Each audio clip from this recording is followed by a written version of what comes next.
Born on May 23, 1950, Richard Chase was later to become one of America's most notorious serial killers due to the depravity of his acts.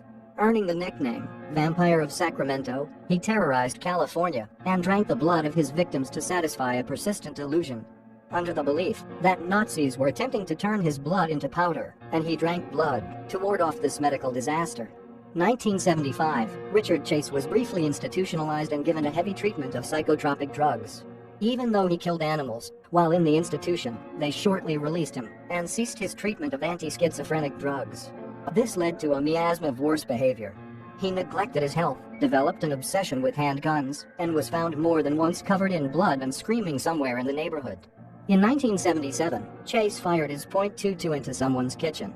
No one was harmed, but it sparked something in him. 2 days later, he shot and killed Ambrose Griffin in a random drive-by. Griffin was officially the first murder victim, but Chase took to breaking and entering, stealing, and generally victimizing behavior in the days following. In January 1978, Richard Chase was breaking and entering homes when he randomly entered the house of David and Teresa Wallen. David was at work and Teresa left the door unlocked to take out the garbage. Chase ambushed her and shot her with the same gun used to kill Griffin. He then raped her body after she died from her head wounds and carved it up with a butcher knife. He drank the blood of the organs and bathed in it and finished the crime by stuffing dog feces into the mouth of the corpse. Only 2 days after, Chase entered the home of Evelyn Meredith.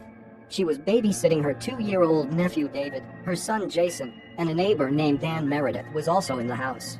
With the same gun from the other murders, he shot Dan in the head and murdered the 2 children as well. After killing Evelyn, he sodomized the corpse and drank blood from the neck. Then he allowed blood to pool in her abdomen before draining and drinking it. He was a sloppy killer though, as he left a lot of evidence laying around the crime scene. He stole David's body and consumed the brain matter, blood, and mutilated it before leaving it at a nearby church. He was shortly thereafter arrested because of the evidence he left behind. The police found the body parts of his victims in his apartment. Richard Chase was sentenced to death in prison by means of the gas chamber. Before the system could kill him, he saved up his prescribed antidepressants and overdosed on them in his cell, effectively ending his life.